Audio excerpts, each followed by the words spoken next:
श्री कृष्णा, राधे राधे, जय माता दी। मैं शोभना वैष्णव आपके अपने यूट्यूब चैनल में आप सभी लोगों का स्वागत करती हूँ। बड़ों को प्रणाम, छोटों को प्यार और मेरे हम उम्र के लोगों को मेरा नमस्ते। आज मैं आपको मोहिनी एकादशी की व्रत की कथा सुनाने जा रही हूँ। कृपया कर ध्यानपूर्वक सुने। मोहिनी एकादशी। धर्मराज युधिष्ठिर कहने लगे कि हे कृष्ण, वैशाख मास की शुक्ल पक्ष की एकादशी का क्या नाम है तथा उसकी क्या कथा है, इस व्रत की क्या विधि है, सो सब विस्तार पूर्वक कहिए। श्री कृष्ण जी ने कहने लगे कि हे धर्मराज, मैं आपसे एक कथा कहता हूँ जिसको महर्षि वशिष्ठ ने श्री रामचंद्र जी से कहा था। एक समय श्री रामचंद्र जी बोले, हे गुरुदेव, कोई ऐसा व्रत बतलाइए जिससे समस्त पाप और दुख नाश को प्राप्त हो जाएं। मैंने सीता जी के वियोग में बहुत से दुख भोगे हैं, अतः आप कोई व्रत बतलाइए। महर्षि वशिष्ठ बोले कि हे राम, आपने बहुत सुंदर प्रश्न किया है। आपकी बुद्धि अत्यंत शुद्ध और पवित्र है। यद्यपि आपके नाम का स्मरण करने से ही मनुष्य पवित्र और शुद्ध हो जाता है, तो भी आपका यह प्रश्न लोकहित के लिए है। बहुत ही सुंदर है। वैशाख मास में जो एकादशी आती है उसका नाम मोहिनी एकादशी है।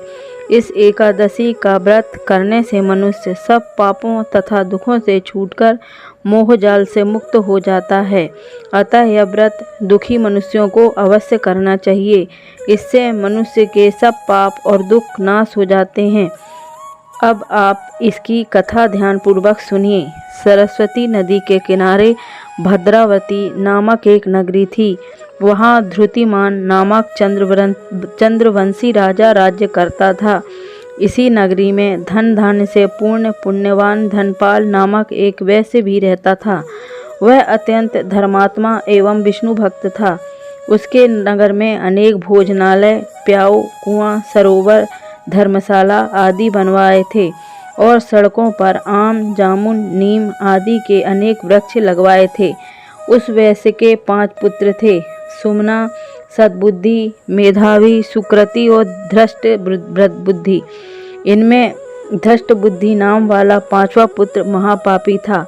वह पितर आदि को नहीं मानता था। वह वैश्या और दुराचारी मनुष्यों की संगति में रहकर जुआ खेलता था तथा पर स्त्रियों के साथ भोग विलास करता, मद मांस का सेवन किया करता था और भी अनेक कुकर्मों से वह अपने माता पिता के धन को नष्ट किया करता था। वेश्याओं के साथ उनके गले में हाथ डालकर फिरता रहता था। इन्हीं कारणों से उसके पिता, भाइयों तथा कुटुंबियों ने उसको घर से निकाल दिया और उसकी निंदा करने लगे। घर से निकाल देने के बाद वह अपने गहने और कपड़े बेचकर निर्वाह करने लगा। जब वह धन नष्ट हो गया तो वेश्या और दुष्ट संगी साथियों ने भी उसका साथ छोड़ दिया। अब वह भूख और प्यास से अत्यंत दुखी रहने लगा और कोई सहारा न देखकर वह चोरी करने लगा। एक बार वह पकड़ा गया, परंतु राज्य के कर्मचारियों ने उसको वैश्य का पुत्र जानकर छोड़ दिया। मगर जब दूसरी बार वह फिर पकड़ा गया तो उसे उन्होंने राजा के सामने उपस्थित कर दिया। राजा ने उसे कारागार में बंद करवा दिया। कारागार में राजा ने उसको बहुत दुख दिए और कहा कि तू मेरी नगरी से निकल जा। वह नगरी से निकल वन में चला गया और वन में पशु पक्षियों को मारकर खाने लगा। कुछ समय के पश्चात वह बहेलिया बन गया और धनुष बाण लेकर पशु पक्षियों को मारकर खाने लगा।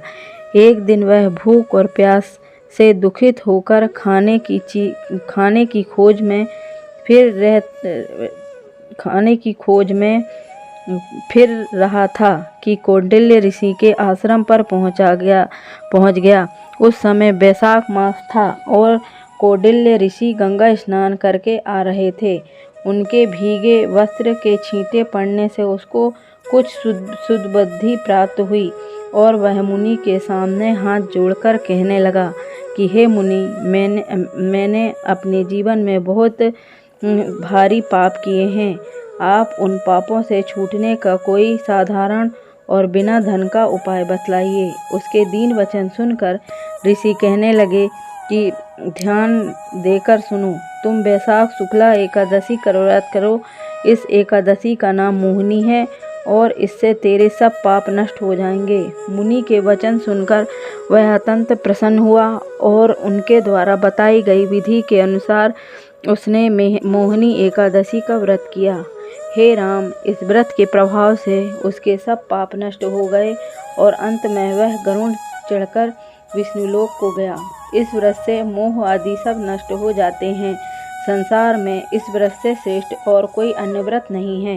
इसके महत्व को पढ़ने अथवा सुनने से 1000 गोदान का फल प्राप्त होता है।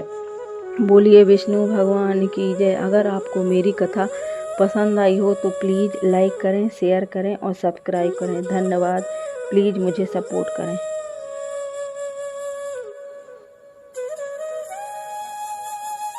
बस इतने पढ़ लें, 3-3 पढ़ लें।